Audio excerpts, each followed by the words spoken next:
back down and shut your trap. It's time for Keeping It Sports with M3. Are you ready? Are you ready? Well, I'll need some beer. Are you ready? You have to ask me nicely. Come on now, don't be bashful. Are you ready? Are you ready for... Place for the best sports talk and news surrounding each league. I can prove it with my usual flawless logic. Hey man, this time I'm gonna do it my way. What's your name again? And now, here's your host, M3, Mike Rosansky.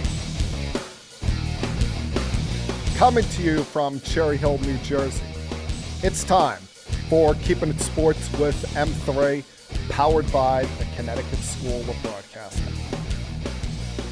Good afternoon, everyone. Hope everything's going well for you here on this Monday, the 25th day of July, the final Monday of the month. Hope you all had a very safe, fun, relaxing weekend, especially in the middle of this heat wave that we are dealing with here in the eastern side of the country.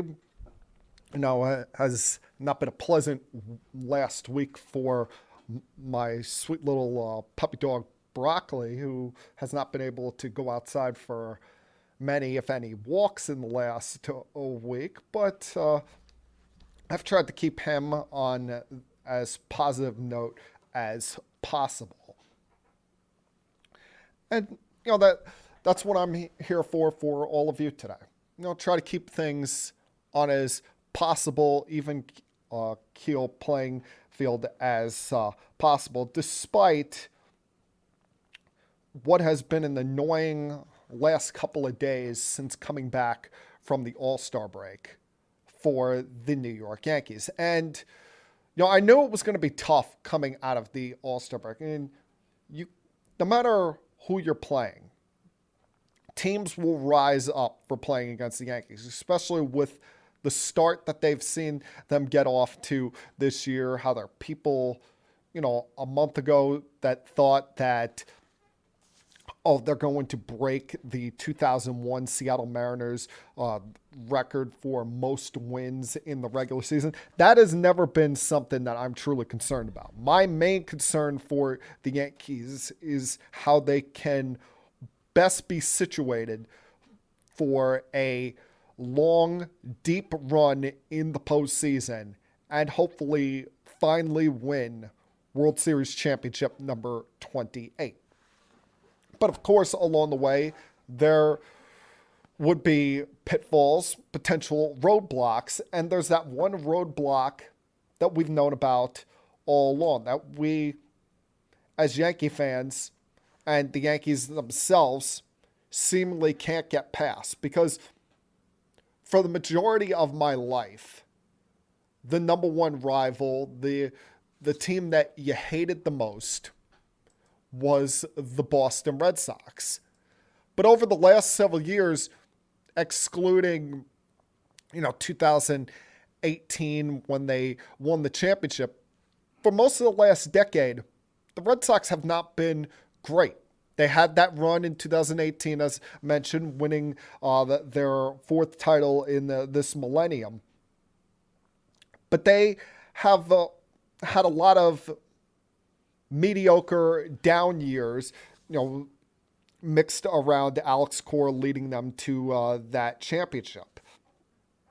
And the rivalry is not as fun when you have one team dominating the other. I mean, hell, you look at everybody in the division is seemingly dominating the Boston Red Sox right now. They have a run differential of like minus 47 in their last 4 or 5 games here. Got blown out by the Blue Jays on Friday night, 28-5.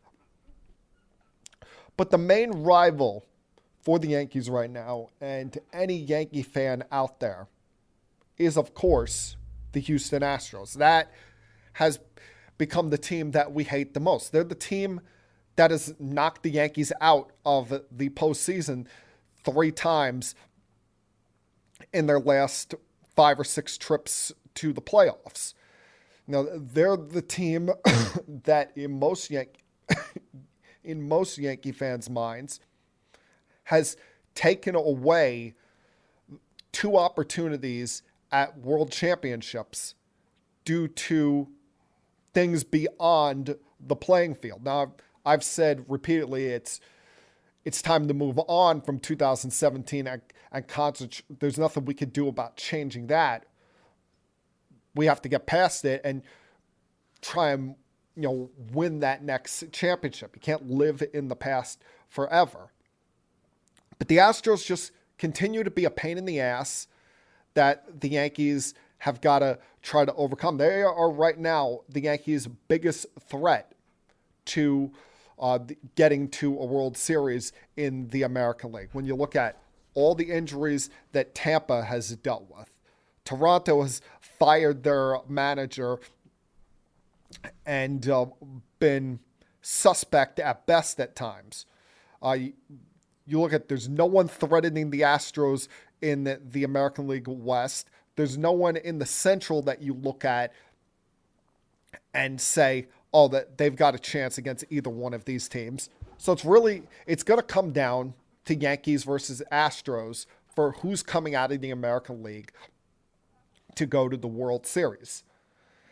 And one of the big things that the Yankees have wanted to do all this year is making sure they have home field advantage throughout the American League playoffs so that if they are to go up against the Astros in the ALCS, Game 7 would be at Yankee Stadium rather than Minute Maid Park, a place that has been kind of a house of horrors for the Yankees in recent times.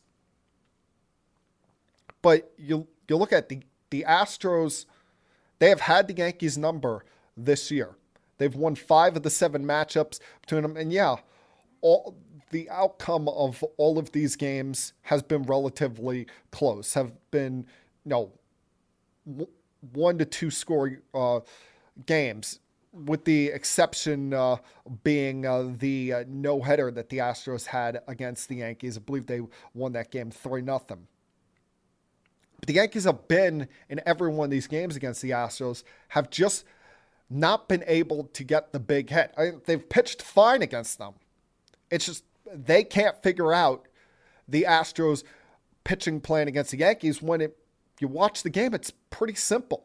They're pitching low and away to the right-handers and busting our lefties inside. They're trying to get the Yankees to, go the other way, and the Yankees just keep trying to pull things against the Astros, especially at Minute Maid Park, where they have the short porch there in the left field. And it was another damning day against the Astros this past Thursday, where you knew coming into the second half that the Yankees had a day-night doubleheader against this team, and they got the big hit at one point. Falefa's game-tying single in the 9th inning just were never able to go ahead against Houston. I mean, you realize that the only time that they have led a game against the Houston Astros this year is on their 2 walk-off hits by Aaron Judge. The walk-off single in that first game of the 4-game set at Yankee Stadium, and then his walk-off home run in extra innings to win that game. Other than that, they have not had a lead against this team. The Astros, they're not a great offensive team by any means anyway. The reason that they're winning games is because they play very good defense and have a top 5 pitching staff in the American League. They're a team that you can't afford to make mistakes against. They'll hit their fair share of home runs, but they're not going to get a lot of guys on base. They're not going to drive in a lot of runs with runners in scoring position. They have kind of become waiting for the home run like the Yankees have for the most part. But it's annoying. It's frustrating. You can clearly see what the problem here is, but they seemingly have been unable to solve this problem, unable to crack the code against them. And they've got to start doing it soon, because they're not going to see them again in this regular season, but they're going to see them in the postseason. It feels like a fait accompli between these two teams, that they're going to meet up again in this year's postseason. And a while back, the Yankees had a double-digit lead on this Astro team when it came to home field advantage. Now it's dwindled down to a game and a half. And it's going to keep dwindling down unless A, Carlos Stanton takes the field again, B, and they figure out what the hell's going on in their bullpen. I mean, Friday night, they win against the Orioles in the first of their 3-game set there, taking 2 out of 3 down in Baltimore this weekend. But it was a win that felt like a loss when you take into account Taillon couldn't get past the 3rd inning. Loaisiga was meh at best. Chapman is a lost cause at this point. The only reason he's still on the team is because he makes $16 million and can throw the ball 100 miles an hour. Other than that, he's really not good for anything. I mean, you look at he's been arguably the worst pitcher in baseball, worst relief pitcher in baseball, that is, since MLB started cracking down on the spider tack situation last year. An ERA north of 5 and a whip of well over 1.5, and giving up 2 home runs per every 9 innings that he pitches.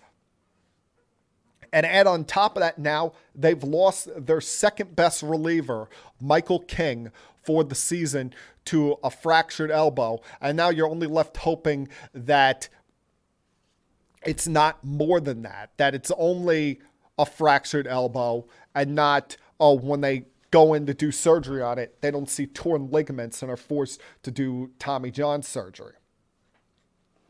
Between that, getting Stanton back on the field, and finding some help for this starting rotation, because who knows when you're getting Severino back.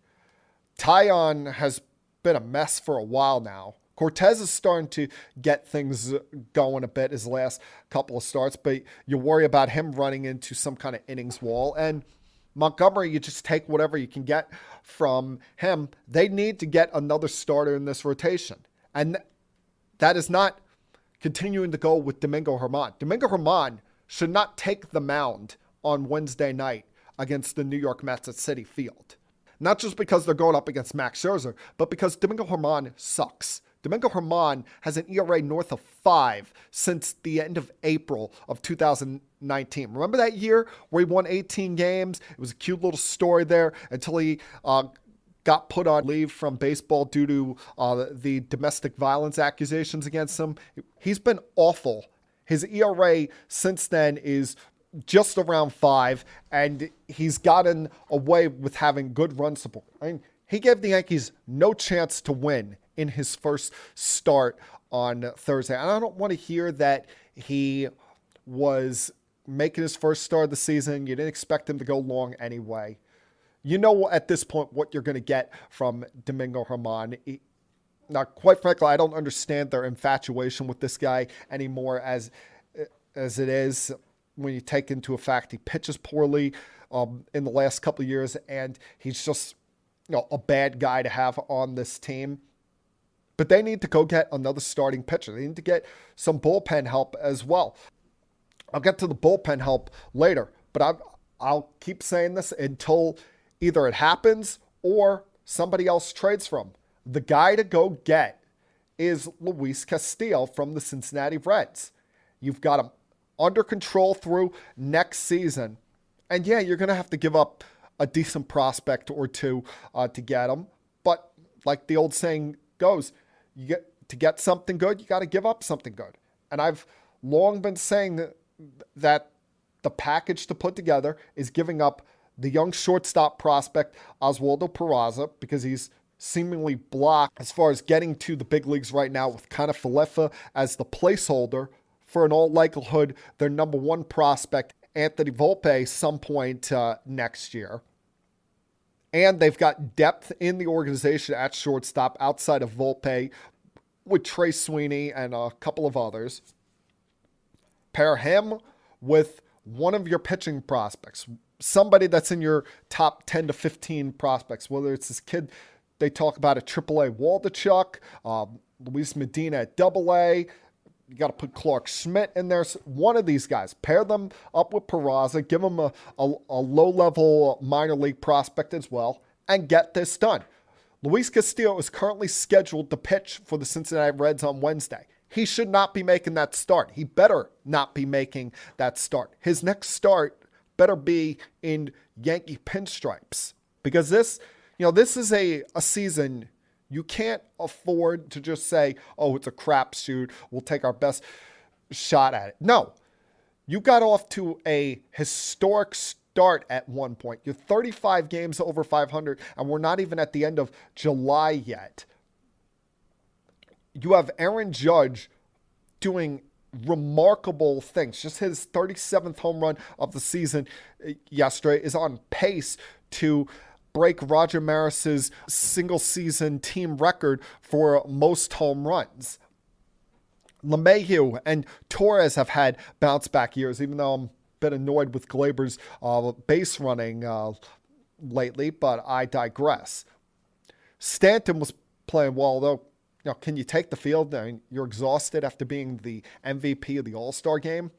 You're getting this out-of-nowhere season from a guy like Trevino. Hicks has been pretty good. This lineup all the way around been pretty good. And maybe you could stand to add another outfielder. But they have the offense there. They need help in pitching. That's the only way that they're going to overcome this Houston Astros problem in the postseason. And whether they like to admit it, it is a problem. It's a ghost that hangs over their head. And not like Sam Darnold claiming he sees ghosts from the Patriots defense. No, this is something that is real. They knocked you off in the wild card game in 2015. We all know what happened in 2017 with how it was a only home teams win series in that ALCS. And then we believe that they cheated the Yankees out of a second opportunity to get to the World Series in 2019 with Jose Altuve possibly wearing some kind of buzzer of some kind against Chapman. Now's the time to make big moves.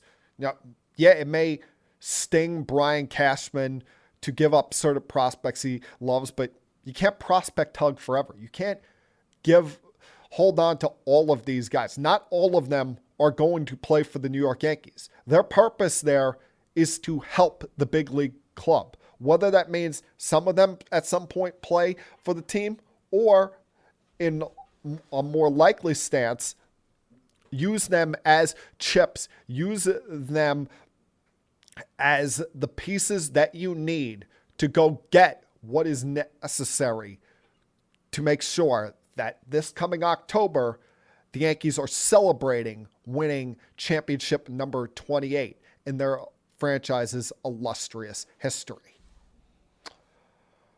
All right, a lot left to get to over the remainder of this podcast this week. Give you some thoughts on the All-Star game last week, the continued saga with Juan Soto, mixing the Mets, as well as some thoughts on Kevin Durant, Kyler Murray's new contract extension with the Cardinals, as well as my thoughts on the documentary on Derek Jeter that ESPN just began to reveal the captain. So plenty to get to over the next about 45 minutes or so here. So please sit back, relax, hell, put your feet up on the table if you feel like it, and continue keeping it sports with M3. I'll be back.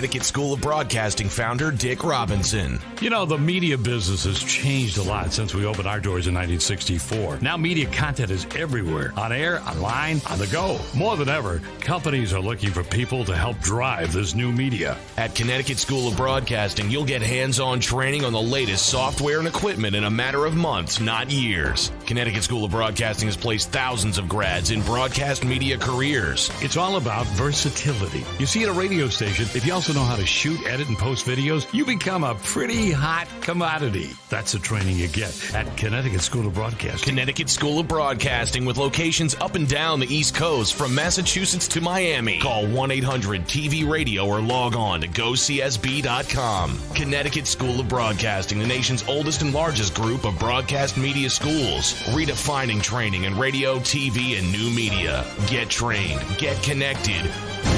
1-800-TV-RADIO.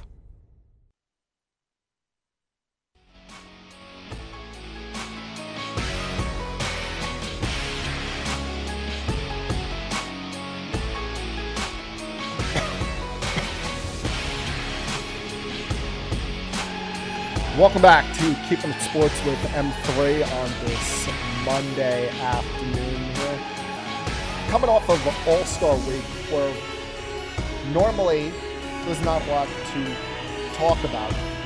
The game, as we've said before, is what it is at this point. I'm glad that they got rid of that dopey rule that was there for a long time. You know, they overreacted to what happened in Milwaukee years ago with that tie by feeling that, there was the need to put something on the line in this game. I mean, you couldn't have a game in which every team needs to be represented in it, decide home field advantage for the World Series, because at some point you were bound to have a team that had 100 wins going up against a team that had, say, 89 wins, and that 89-win team getting the home field advantage. It should have been a better record all along. Even alternating it each year between the two leagues was a better idea than what they did with the All-Star game. But it's a fun thing for the fans. Last week we clearly saw that, pitching still dominates this sport. The fact that it was a low-scoring game, and B, all the strikeouts that you had along the way, and you're seeing one guy parade in after another, throwing harder than the guy previous to him. And even though, as I said, it's an exhibition, it doesn't count for anything. I like the fact that Fox decided to do some creative things to keep fans invested, keep fans entertained, especially the fact that the National League didn't do much to keep you entertained. When after the first inning, they didn't have another hit, didn't have another base runner until late in the 8th inning. But the stuff they did with miking the players up on the field, including, miking up the pitchers.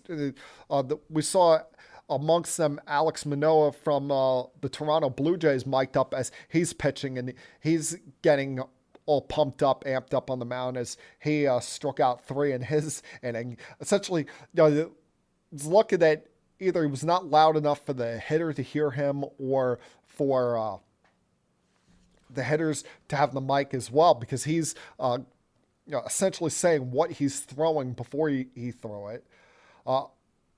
Jose Trevino was a riot during the 6th inning. I love the fact that they kept him mic'd up the entire time, especially he's coming up to the plate. He's like, oh, still mic'd up? All right, I guess I'll keep on talking. And even as he got his base hit there, and then you had them interviewing players in the dugout throughout the game after they did stuff, especially when Stanton and Buxton went back-to-back there to give the American League the lead in the game. So all the way around, I thought it was a well-done production by MLB, well done by Fox. Like I said, really doesn't mean much in the grand scheme of things, but that's the time to test things out. Test things out for keeping the casual baseball fan in the mix. Keep them entertained and want to stick with it. Stuff like this is not necessary to do in the NFL or the NBA, but in a sport like baseball, which is clearly fallen from being America's pastime to being the third most popular sport in most of this country, things like that are necessary at times, especially when you want to grow the popularity of the game.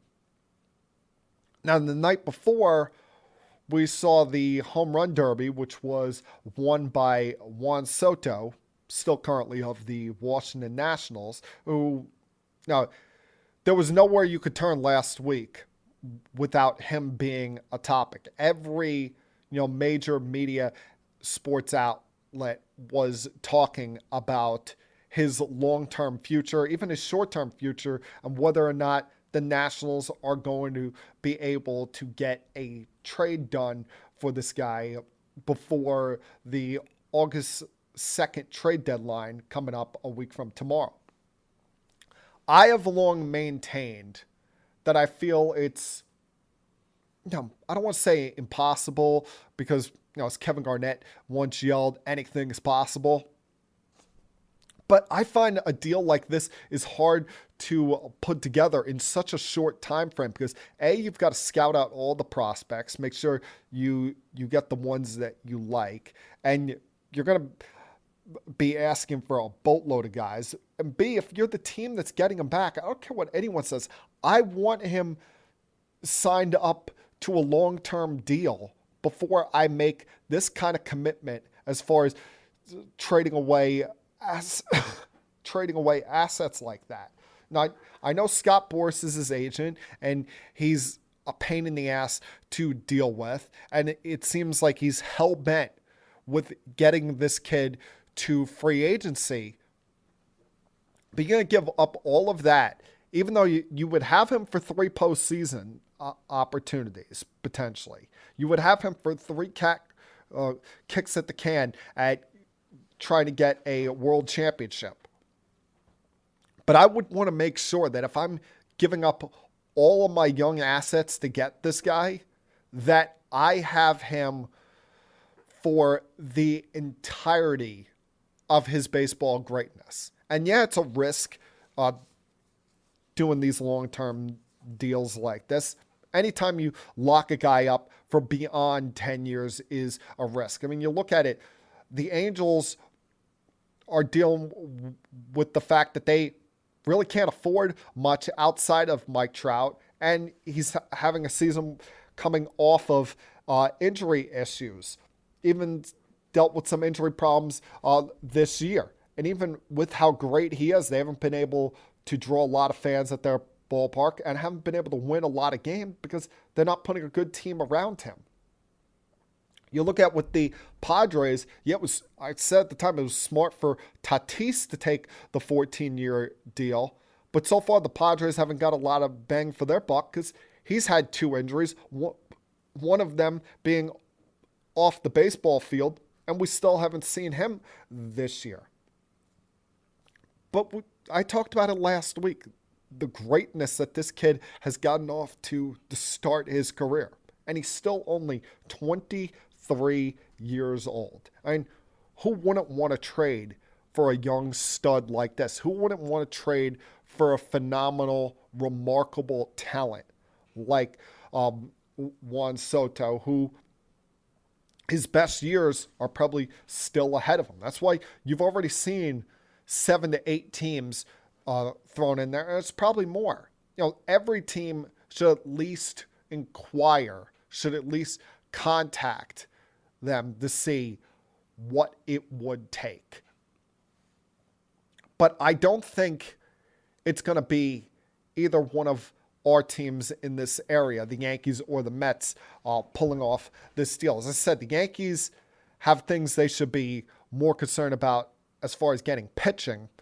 And while it would be a great safety net in case Aaron Judge left as a free agent, I think that would already be writing off Aaron Judge as possibly staying if you were to, say, make the trade and lock Soto up to a long-term deal without Judge having his long-term deal already. And Judge is continuing to show that he was clearly in the right to turn down the Yankees' offer, wait and test free agency, because it's his one crack at being a real free agent.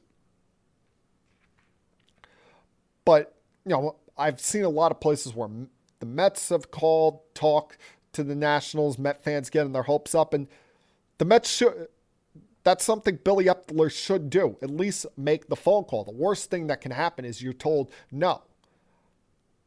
But I, for the life of me, cannot see him being traded inside the division. They would want every single prospect you have and something on the big league roster for that to even be considered. And I don't know whether it's the current ownership or the future ownership that's about to complete a purchase of the Washington Nationals.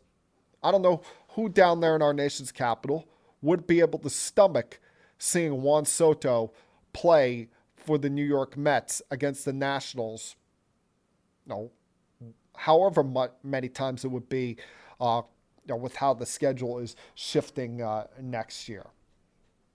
But the Mets desperately need to add some offense to their lineup. And this weekend was a clear example of it. Losing 2 out of 3 to a really good Padres team, a team that they could see in the postseason that has legitimate horses in their rotation, including Yu Darvish. I know he didn't get a lot of help last night and ran out of gas at one point, but Joe Musgrove, pretty damn good, up there in the National League Cy Young conversation. Mike Clevenger has bounced back relatively well from Tommy John surgery. So that's the kind of rotations, that's the kind of pitchers you're going to deal with in the postseason. And if you look at the Mets offense, since the start of June, when the Braves went on this run to come within a game and a half as we sit here right now of the Mets in the standings, the Mets offense has been very pedestrian. They are bottom 5 in the league since then in average, on base, slugging, runs per game, and hitting with runners in scoring position. And look at this weekend, for example. They went 5 for 25 with runners in scoring position and needed to go 4 for 13 last night to even make that look somewhat decent. That means before that, the first 2 games, they were 1 for 12 with runners in scoring position. They had chance after chance against the Padres and could not take advantage of any of those opportunities that were presented to them. And while they did make a trade before the start of the weekend to get a bat in here, going and getting Daniel Vogelbach from the Pirates, that's not enough. That's not the bat that's going to put him over the top. I know, the Met fans were cheering him, giving him a standing ovation before his at-bat last night, but that's because they're desperate to get some kind of offense added to this team where you've had some black holes in the lineup this year, where Dom Smith has been a nothing. J.D. Davis has not given you a lot. Eduardo Escobar, he's got 11 home runs, but you realize that he's got a low on-base percentage and is only hitting about 235 on the season. Hell, it's even worse than that, 219. Damn. He's been very hit and miss. He's had 1 or 2 streaks there, but for the most part, the only thing that saves him from being a bigger story in this area is how bad Joey Gallo's been for the New York Yankees. Otherwise, we'd be talking about Escobar as the worst baseball player in the New York City area. But they need to get a bat there, whether it's going and making a trade for Josh Bell, going and getting C.J. Cron, going to get Contreras from the Cubs, or bringing up Alvarez from the minor leagues and putting him behind the plate.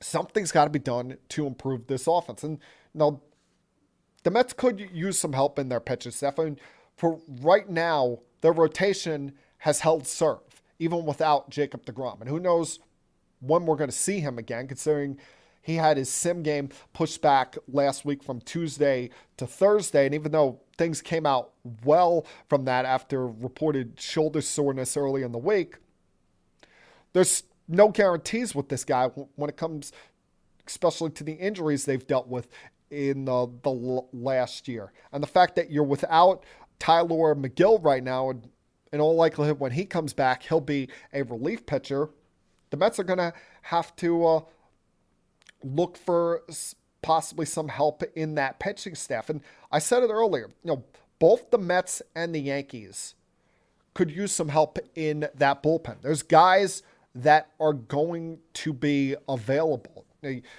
The premier name, the top name that's going to be available is the closer for the Pittsburgh Pirates, David Bednar. He's had a breakout year, showing that last year was no fluke, was an all-star for them. It's going to take a lot to get him, considering Pittsburgh has him under team control for three more seasons after this. But he's worth it. You get him and put him there as your eighth inning setup guy ahead of whether you're the Mets, Edwin Diaz, or you're the Yankees with Clay Holmes, and you've got a legit lockdown 8th, 9th inning combo there. You don't want to have too many circumstances where you're asking one of those guys to go more than an inning, at least during the regular season here. And even beyond Bednar, you've got guys that are under team control for the rest of this year that are having good years that could be a good piece in a bullpen. Michael Fulmer for the Tigers has adjusted well to switching from starting to relieving. Here's a name from the past I'm sure people forgot about, but he's had a career renaissance the last couple of years. Daniel Bard. I remember him when he was with the Red Sox about a decade ago and then fell apart as a starting pitcher. You realize he was out of baseball for 7 years, was a high school baseball coach, and then decided to take another crack at it and has been pretty good for the Rockies these last couple of years. And then there's, of course, a familiar name to people in this area, and that's David Robertson, who it's weird to think that he's 37 years old. It feels like he's been around forever, but he's had a great year for the Cubs. So there are arms out there for both of these teams, both the Mets and the Yankees, to go get. And as I said with the Yankees, if you're the Mets, don't let opportunity pass by you. Yeah, you have Alonso, who's still young, McNeil, who's still young, but you look at the rest of this team, it's not a bunch of young guys. Now, Canna is kind of a stopgap guy there in left field. Marte's not young. Your catching situation, it remains to be seen when Alvarez comes up, but none of those guys are young there. Escobar, you're not getting a lot of out of at third base. And, you're going to have Lindor for the next decade, but he's still been kind of adjusting to life as a New York athlete. So there are needs for both of these teams to fill in the next 8 days, and we'll see if their front offices make the necessary moves. I believe both teams will make moves, but is it going to be just kind of, as they say, putting lipstick on a pig kind of moves? Or are they going to go out and swing for the fences and take every chance that they can get at making this a special year for one of these two franchises? All right, going to take a break here, come back on the other side, get to some NBA, NFL stuff. Plenty to get to. Continue keeping it sports with M3. I'll be back.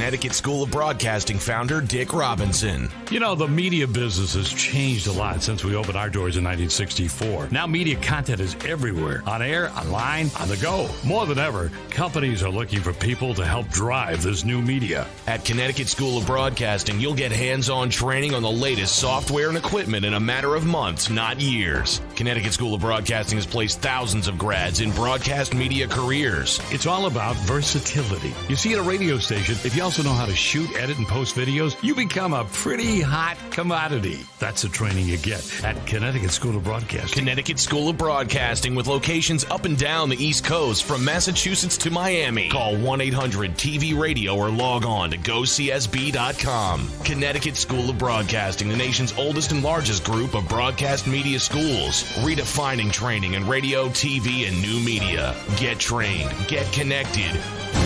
1-800-TV-RADIO.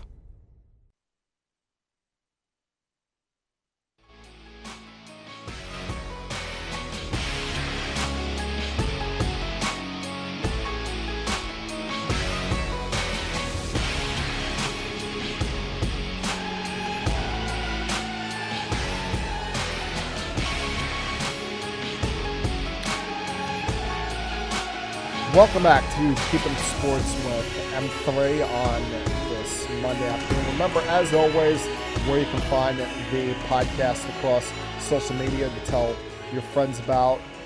Facebook.com/Keeping It Sports with M3, as well as on Twitter at M3Rozansky. That's my personal Twitter account.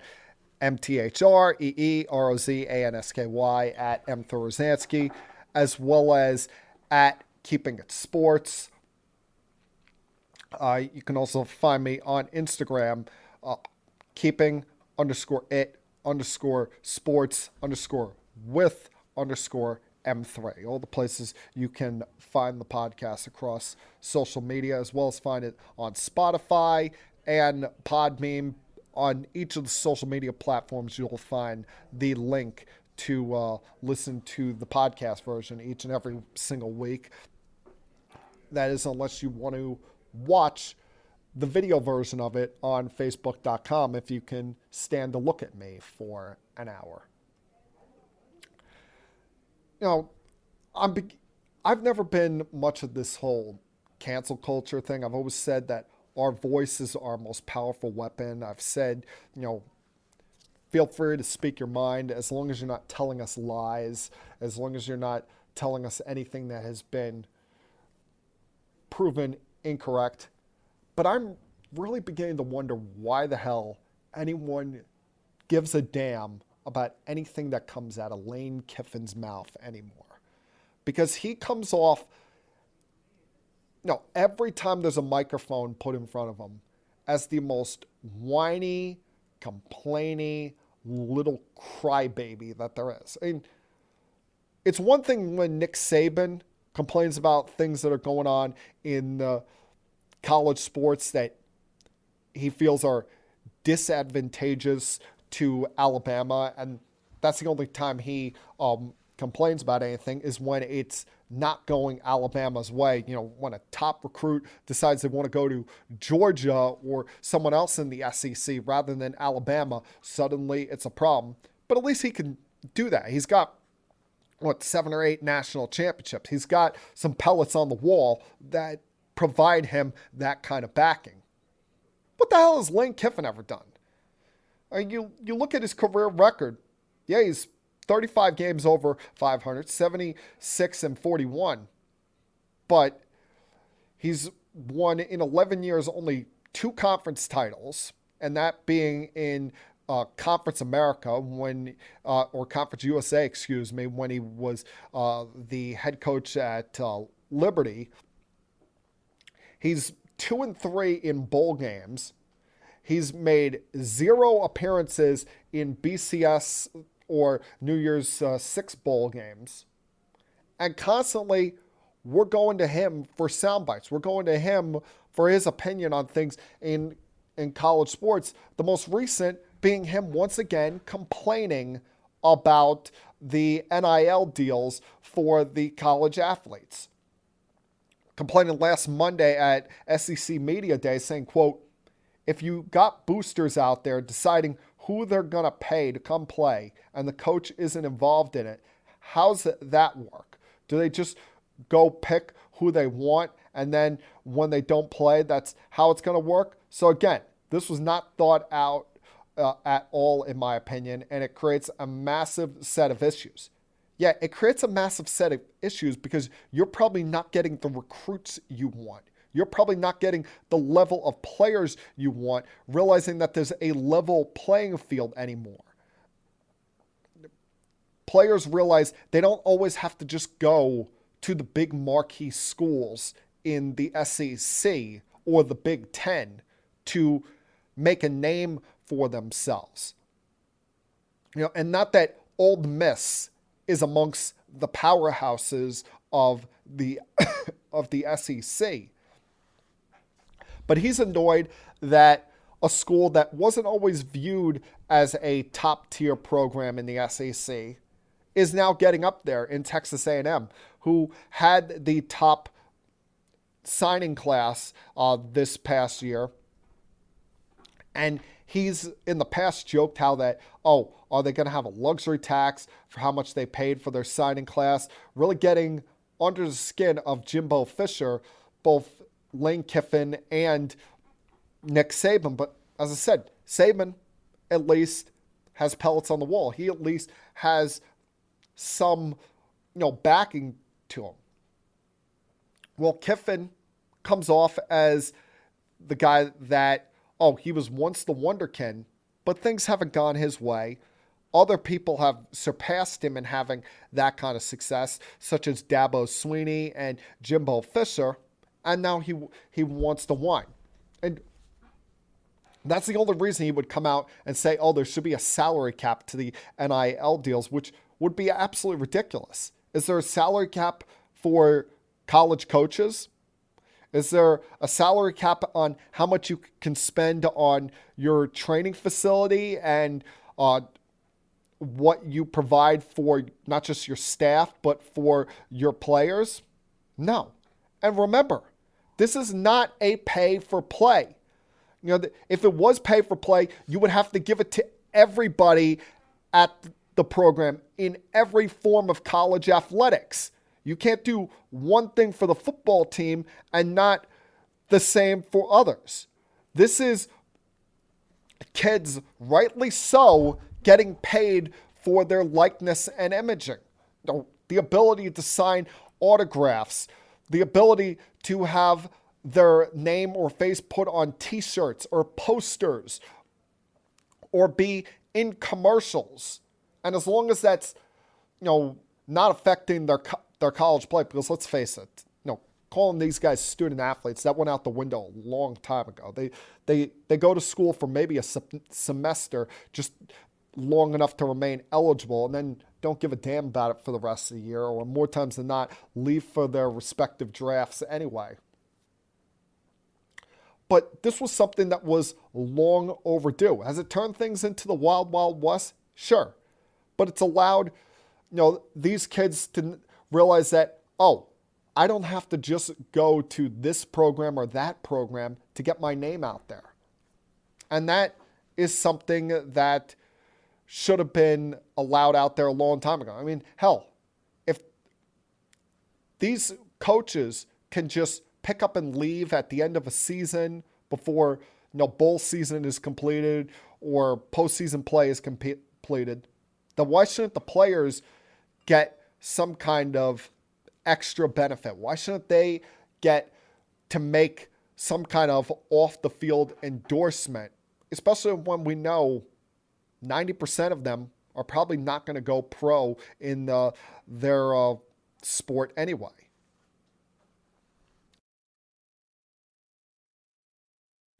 A week ago, I thought, good by James Harden by what he said to the Sixers. He told Daryl Morey, go do what you have to do in free agency. I'll take what's ever left over after they're done signing free agents. And there were a lot of people that thought, he's going to take like $20 million per year. Please. He barely took a pay cut here. And something really smells fishy here because he signed a 2-year extension last week for $68.6 million, an extension that he won't complete because it's $33 million this year with $35.6 on the second year, but that second year is a player option. And quite frankly, the league should probably look into this deal because we all know what probably happened here. There was a little wink agreement between Morey and Harden saying, oh, you had a bad second half this year, so take $14.5 million less, sign this 2-year deal, and then next year when you opt out, we'll give you the Supermax extension where you'll be able to make back that money you lost out on. How cute, how wise, how noble of James Harden. I mean, quite frankly, this is, it's kind of sickening, and the league should really look into it. Listen, I know I said earlier that every team should look into Juan Soto in Major League Baseball, but at times in sports, it's okay to stay status quo. It's okay to stick with what you have rather than, go out there for the big fish. And right now in NBA free agency, of course, the big fish is Kevin Durant. Kevin Durant, who, while he's not a free agent, has 4 years left to control and has told the Brooklyn Nets he would like to be traded. And while the Nets are under no obligation to move him unless they get blown away, they have been talking to other teams. You've seen the Heat, the Suns, the Raptors, their names all come up. But a name came out in the wee early hours of this morning that, quite frankly, had me take a step back and wondering why. Even despite as great Kevin Durant is, why would this team be involved in trade discussions for Kevin Durant? And that, of course, being the reigning, defending Eastern Conference champion Boston Celtics. You have a team that was good enough to come 2 games away from beating the Golden State Warriors to become NBA champions. And you're getting in the mix for trading for Kevin Durant, where you would have to trade away one of your young building blocks in Jaylen Brown, who's an all-star caliber player in his own right, that you have under control for less money and can still pay him the most.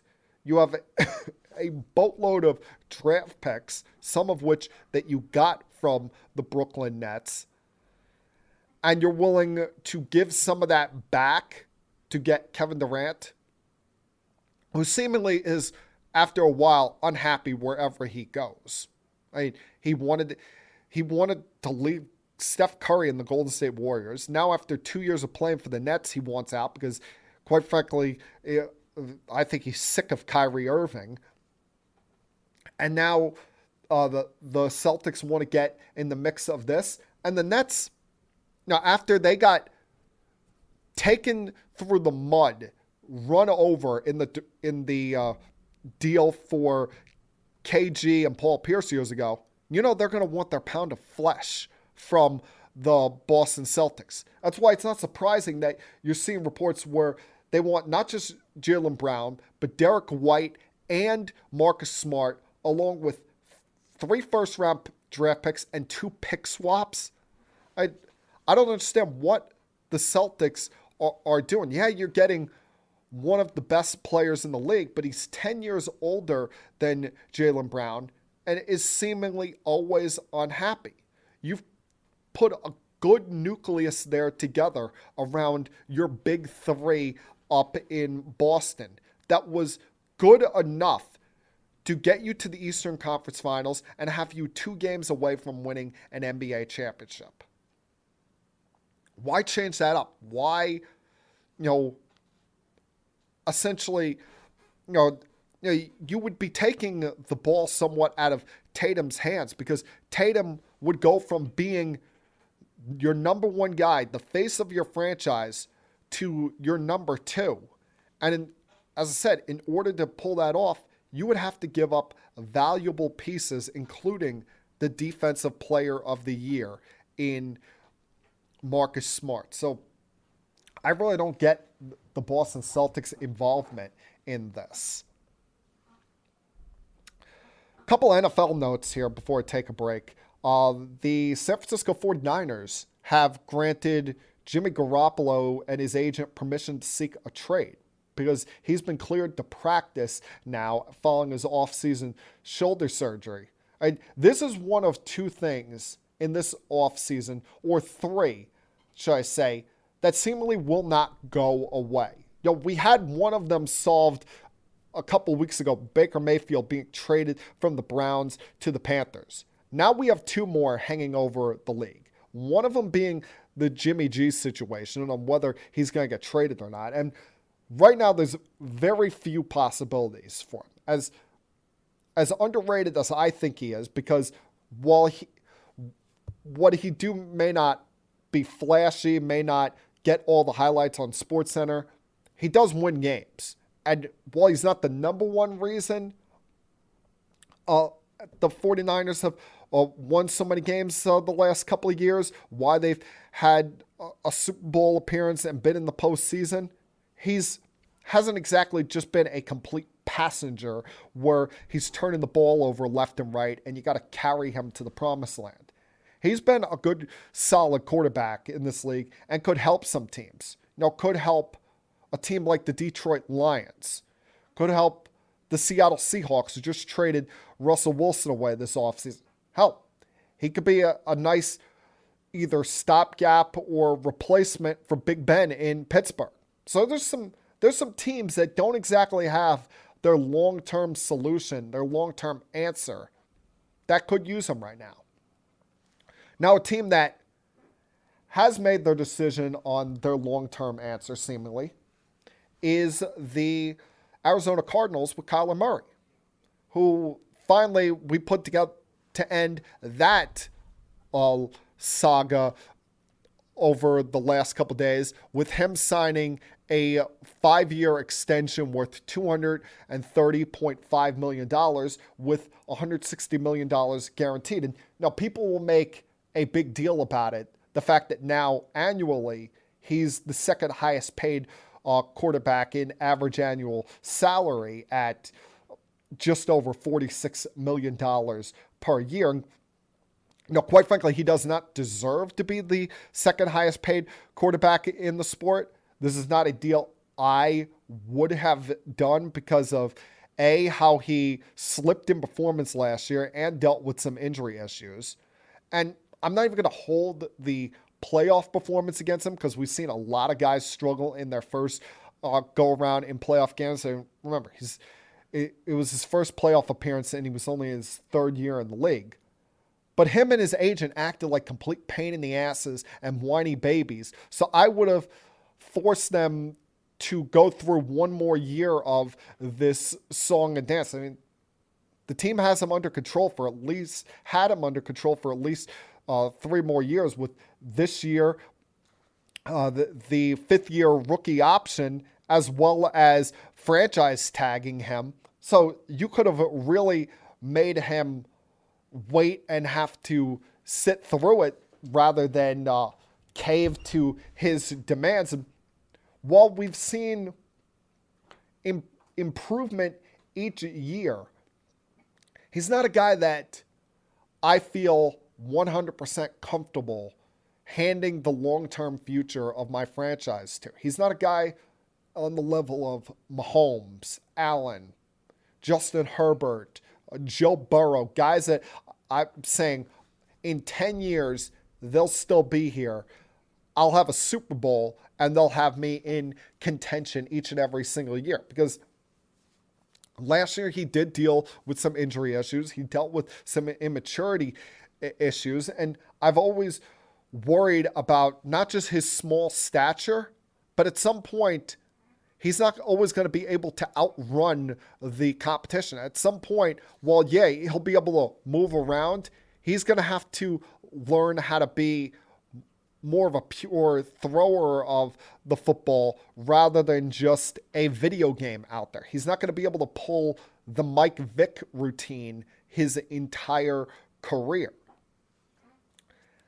But, for those complaining about the amount on this deal, just remember, it's a next man up situation. This is only for now that he has, the highest guarantee and second highest average annual salary. Because there are other quarterbacks that are going to be due contracts in the very near future.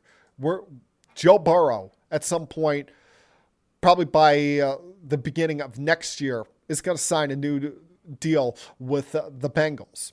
Justin Herbert, the same. Those guys are going to get monstrous deals, well-deserved deals that are going to go blow past this. The next name, though, to drop is going to be Lamar Jackson. And before anyone asks, that people kept bringing up, what about Lamar? What about Lamar? People, the Ravens would sign Lamar to a long-term extension right now. They would give him 5 years for, somewhere between $270 and $280 million right now. It's not them that doesn't want to do the deal. Lamar, who doesn't have an agent, keeps pushing it off. So it's a matter of when he wants to get a deal done. And I don't know if there's something about being part of the Ravens organization he doesn't like, that he's ready to move on from, or he wants to hit true free agency, but saw last year with the injury problems that he dealt with, each day you push it off, you're risking the chances of a catastrophe and missing out on that big payday. So you hope for his sake that he gets a deal done sooner rather than later.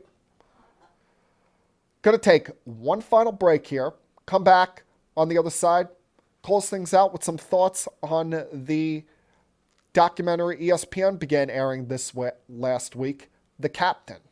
Continue keeping it sports with M3. I'll be back.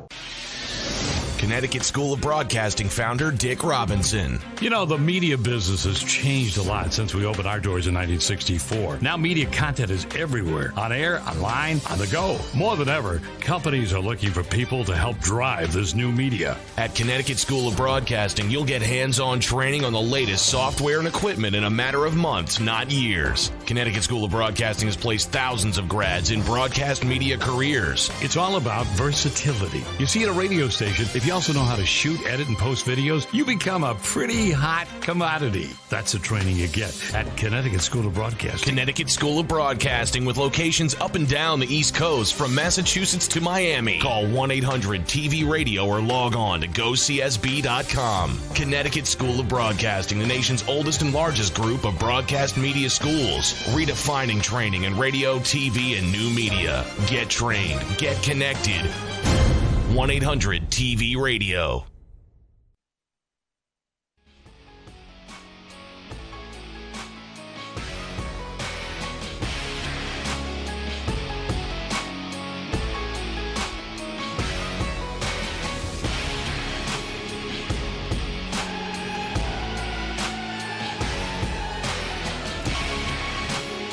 All right, welcome back to Keeping It Sports with M3. Only a few more minutes left here, but let's finish off with a few things here. First off, an embarrassing day for Major League Baseball yesterday.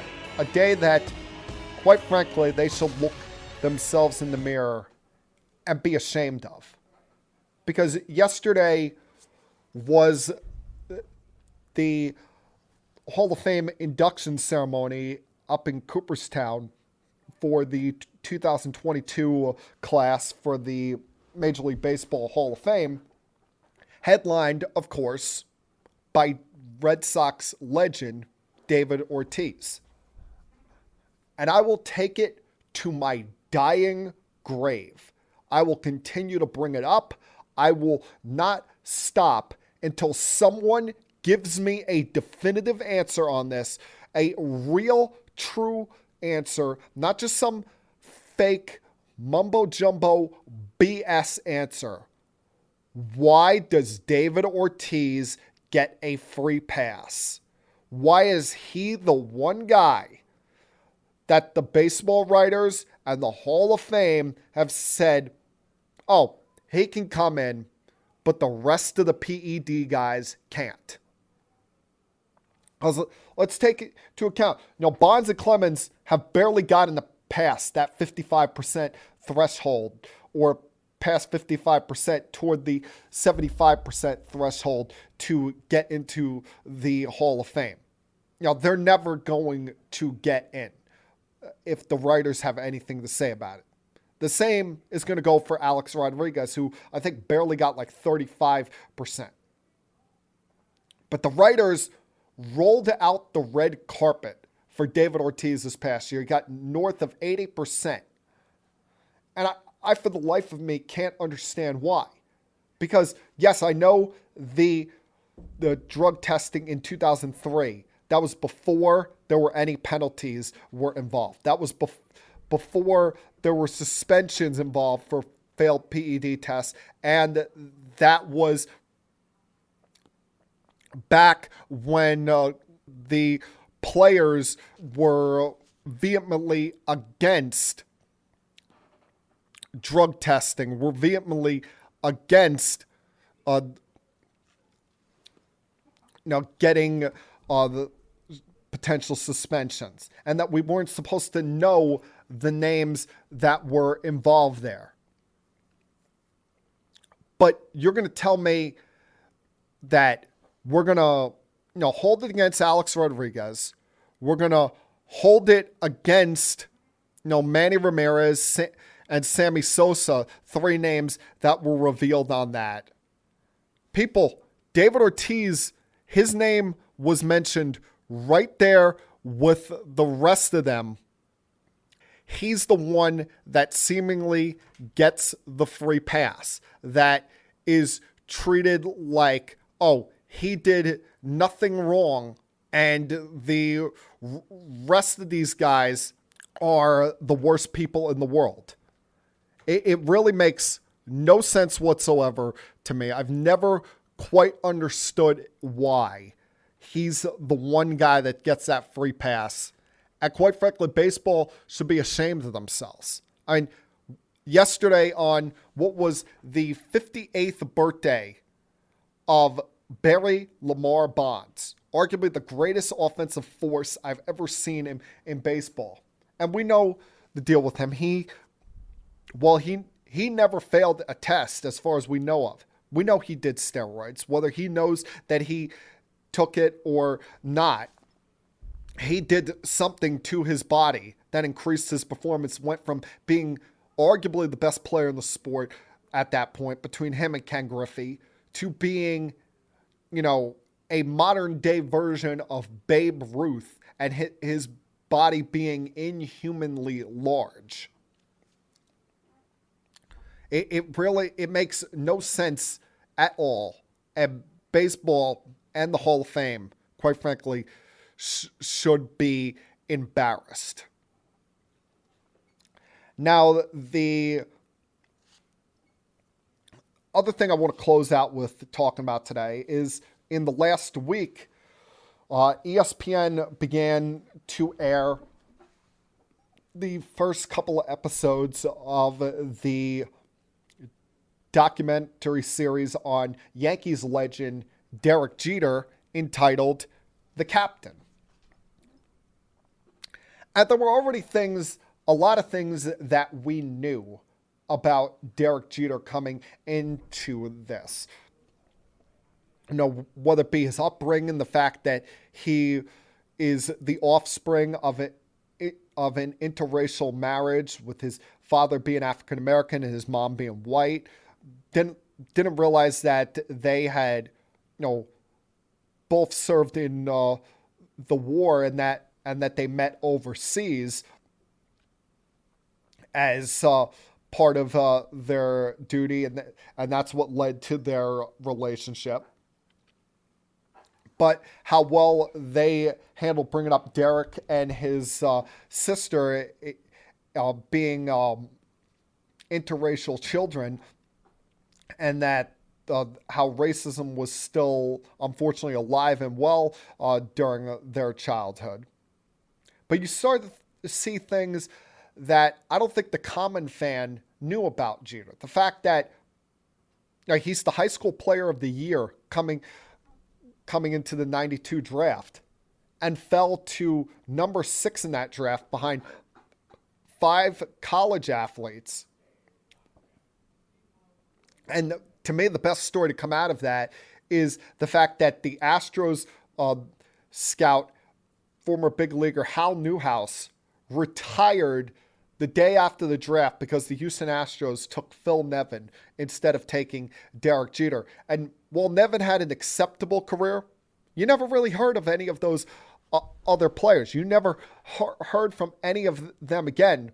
While Jeter would go on to greatness, would go on to a Hall of Fame career. And it wasn't always easy. In the beginning, he struggled in the minor leagues, but worked his way up, was the minor league player of the year in 94 before getting his first big league call-up in 95. And that was probably big in his development. The fact that even though he didn't play much, he got to sit there and witness what it was like to be part of a playoff run. Got to sit there and get the ear of Don Mattingly and learn what it was like to be a big leaguer and how to do things the right way. Now, part 2 is when we started to see the juicy stuff. Not just Joe Torre becoming his manager and everything, but the fact that he almost didn't make the team out of spring training in 96 due to his struggling. And if not for Tony Fernandez breaking his arm in the final week of spring training, they probably trade Mariano Rivera to Seattle for Felix Fermin and send Derek Jeter to the minor leagues. And that would have changed everything about Yankee history. There would have been no dynasty. There would have been no 4 titles in 5 years. We probably wouldn't have seen the greatest closer of all time because Seattle might have continued to try him as a starting pitcher. You get a taste of what's to come in this documentary as far as his relationship with Alex Rodriguez, and that's going to be a big story throughout this because we know how things fell apart there and how it's going to clearly show how delusional at times Alex Rodriguez can be, and realize that despite what he thinks, he's not the most popular person in the world, and it does have a lot of people that he rubs the wrong way. Jeter had some funny one-liners throughout these first 2 parts, including, when he said about A-Rod, you compare stats all you want. I compare who won more. And clearly it was the Yankees. But A-Rod being delusional, saying that people believe, I believe, really got off on trying to drive a wedge between Derek and I. At the beginning, you kind of have innocent climb. Once you get a little bit too high, people want to get 2 brothers and split them apart. By the sound of things, I don't think Jeter really viewed you as a brother like you might think, Alex. But Jeter and how he handled New York nightlife, how he was always out partying when the Yankees were at home, at least 4 or 5 nights a week, did smartly avoid some potentially bad situations that popped up when he could have been out hanging out with Diddy and J-Lo. Back when his leadership that he showed early in his career, especially standing up to David Wells as he did. But the other thing, besides his fallen apart relationship with Alex that you're going to see throughout this, is that he does not have a close relationship with the Yankee front office, as one might think, especially Brian Cashman. We're going to kind of see something a lot along the lines of what happened in The Last Dance, where members of the Bulls front office, come off looking like the bad guy here. And that's what's going to happen here. You're going to see the relationship between Jeter and Brian Cashman, how it in no way possible is it all warm and fuzzy.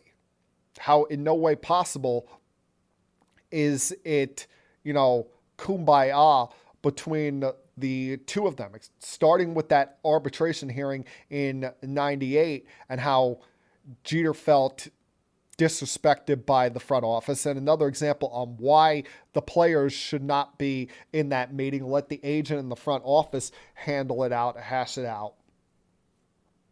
But Jeter's final comment of part 2, very telling. And comments I think a lot of people could use, a lot of people could learn from. When he said, for me, I'm very, very loyal. Very loyal. But loyalty one way is stupidity.